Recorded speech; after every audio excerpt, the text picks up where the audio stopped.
You're listening to Drummer Daily, the only daily podcast dedicated just to drummers, for a free video series explaining how you can become rock solid at playing drums with a click track in just 2 weeks in as little as 20 minutes per day. Visit boomclick.net. Well, hey there again. Welcome back to Drummer Daily again. I think I've said again a few times in this podcast already, but welcome back. I'm so glad you're here. Today, I thought I'd switch it up for myself a little bit. And so I am sitting behind the drum kit again, recording this. But instead of previously, I would come up here and I would record the podcast before I practice the drums. And so today I thought I'd do the reverse because I thought, man, I don't want to feel so antsy to get done recording the podcast so I can play drums. So also I thought maybe I'd sound a little more relaxed and happy and easygoing if I wasn't so antsy to get started playing the drums. So I thought I'd do it after I played the drums, and I did. So I've just had about an hour of practice playing the drums, and I had a good time. I did one of my favorite things that I haven't done in a while because excuse me. Normally it's a little frustrating if I'm not up to speed. You know, like we've talked about before, where I'm not like I don't fully feel like I'm up to where the level where I'm comfortable playing. Like I've played a few times in a row. You know, been keeping up my practice. If I haven't done that, it can be a little frustrating, a little tough to do this. So I'll pick something easy. But today what I did is one of my favorite things. I got I have my whole library of all the music that I've had since I was a teenager, basically, all on my iPhone.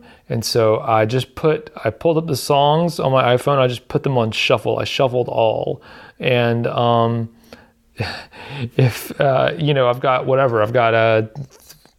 probably 20 years worth of music, maybe a little less than that, on this phone, and shuffling it. And so, I played everything. Let's see, today I played everything from some Blink-182 and New Found Glory to Poison the Well and Zayo, which depending on how old you are or what kind of music you're into, you may not recognize any of these people, any of these bands, to let's see, Sixpence None the Richer.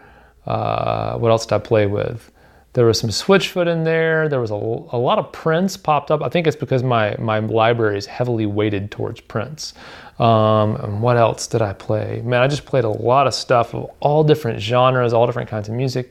And it was a lot of fun to kind of see what popped up. And it was also kind of fun to, like, what I do sometimes is if an artist pops up that, I hadn't thought of in a while, wouldn't have thought to pick, I'll play one song of theirs and I'm like, oh man, I'm really enjoying this. And I'll kind of go down a rabbit trail of playing more of their songs or whatever. So if you never do that, I would suggest doing that sometime. If you have a way of playing along with music with your drums, it's a lot of fun to just put your songs on shuffle and just see what pops up. And sometimes give myself the rule of no skipping, but I don't have a double kick pedal, so I had to skip some of the hardcore stuff. I wasn't much of in a metal mood today.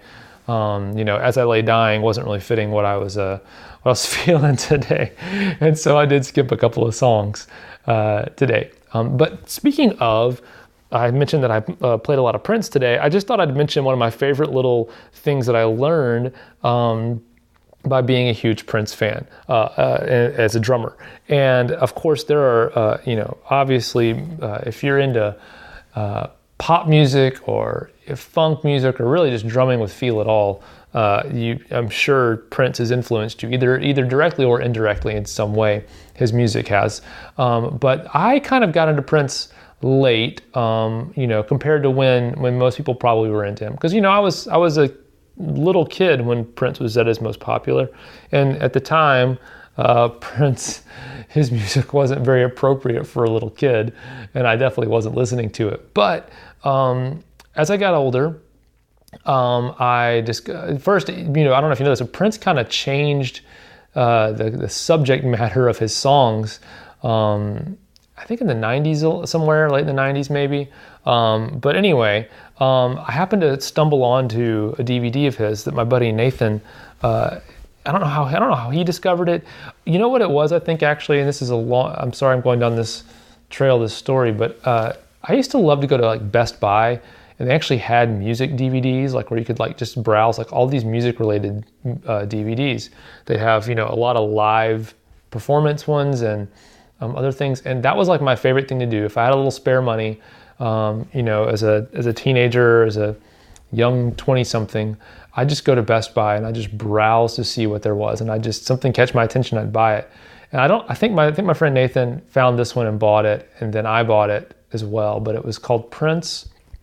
I think it was called One Night Alone, live from the Aladdin Theater. It was filmed in Las Vegas. It was actually the video quality is pretty darn bad. This was, I think, when Prince was independent, didn't have a label or anything maybe, and so he kind of did this all himself. Anyway, John Blackwell Jr. was the drummer for Prince, and he was for many years, and he went on to play for Justin Timberlake for a while and a bunch of other people. Anyway, John Blackwell, amazing drummer. He actually right now, I don't know if you know this or not, but he's going through a bunch of health issues right now. So you should Google that. I think he has a GoFundMe set up or something like that where you can support him. But he is going through some serious medical issues where I know that he's not able to even play the drums right now. I don't know how much motor function he has right now, but it's pretty tough for him. So we're definitely thinking about him, praying for him. But check that out if you're interested at all in supporting him. But anyway, John came out with a really cool DVD, but watching him play on this Prince DVD was like magical for me. And this was right when Prince was kind of in his era of really laying on like the James Brown style live show where he would, you know, call out to the band to do this or do that right in the middle of the song or on the one, and like they'd all drop it down real low and kind of groove. It was like Prince was a conductor, and he was conducting his whole band live, and they were all so in tune and locked in, and it felt great, and all the players were great, but no one was going too crazy, showing off or derailing things. Anyway, I think it hit me at the right time, right age, and it inspired me so much. But one thing that I love that John Blackwell will do with Prince, and then also I ended up getting some DVDs of John Blackwell's that he put out, some drum DVDs and stuff. And one of the things he talked about was he learned this. I think he mentioned he learned this from like listening to like bands like Cameo and stuff like that when he was growing up.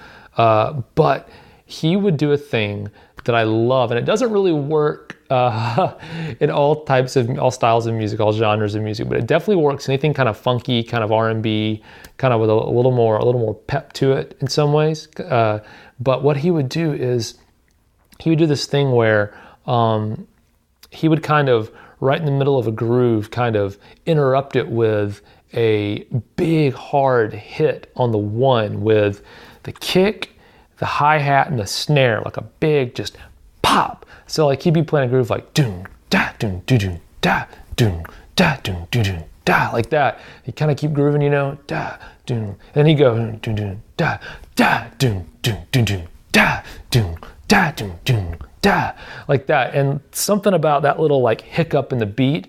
A lot of times he'd do it like going into, I think you know, you play a verse, then you play a chorus, and then you might go into verse 2, and it would be at the beginning of verse 2 to like drop it down, or like you might be playing the same groove as you were before, and you wouldn't have a big crash or anything. Instead, you would put a little hiccup in the beat for a second. And that stuck with me because it was a cool way of adding a dynamic without playing more drums, getting more flashy, or doing the same old thing, just hitting a crash cymbal or whatever. It was something new to kind of bring in. And I actually do this in a different way a lot of times. I have my own little signature things that I do. And one of those is a lot of times, like I'm trying to think, like if I'm playing like a little more straight ahead kind of rock, kind of open, you know, flowy kind of song, a lot of times towards the end of the song, you'll double a chorus. You know, you'll play 2 choruses in a row. And one thing that I'll do is like you might build out of the first chorus, and you're going into the second chorus of the 2 in a row. And I will I'll do something like I'll be riding on the ride cymbal or washing out the crash or whatever, already big and open. And I'm like, all right, well, I have nowhere else to go. So I want to add a little hiccup, a little something into it that really gives impact to that second chorus.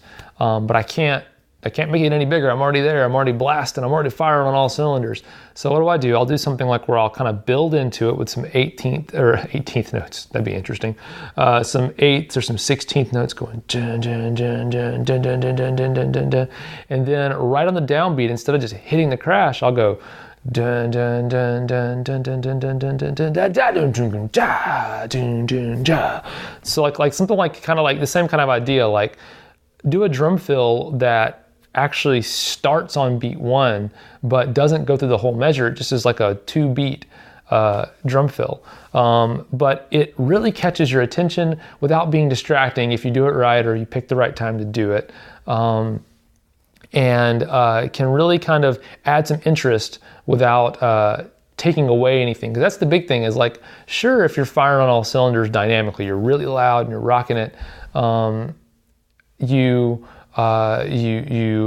want there to be impact, but you can't get any louder, either because you're already as loud as you can get, or like I mentioned with the John Blackwell thing, kind of going between verses, you might be kind of rocking on the closed hi-hat, playing a tight groove, and the song does not call for you to dynamically change anything, but you need there to be a breath in the beat or a break in the beat, to change it up and do something different. So this would be a situation where you might use something like this. So anyway, that's all I got for you today, but I do want to ask you a favor. I am not out of ideas for this podcast for subject matter, but I haven't heard from many of you in a long time. And so if there is something you'd love for me to talk about on this podcast, I would love to do that for you. So just send me an email at daniel@danielhadaway.com. And just to say, hey, I'd love it if on the podcast you talk about this or that, or what do you think about this, or how do I do this, or whatever it is.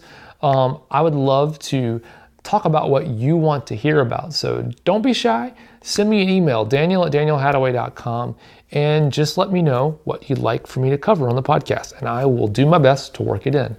But I'm excited for another week of podcasts. I think tomorrow on the podcast, I'm going to announce something that I'm going to start doing really regularly that I think will be kind of a fun way for us to interact even more and connect even more one-on-one. I'll get to know you a little better because I know that you're there and I know you're listening, but I don't get a chance to talk with you much, and I'd love to do that because we're all this big community.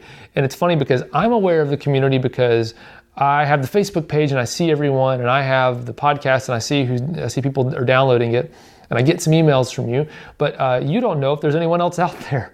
And so I'm going to start doing something that I think that's going to be kind of cool for all of us to get involved in. And so I'm thinking most likely tomorrow I'm going to announce that on the podcast. So if you're hearing this way late, just jump to the next podcast I did after this one and find out what it is.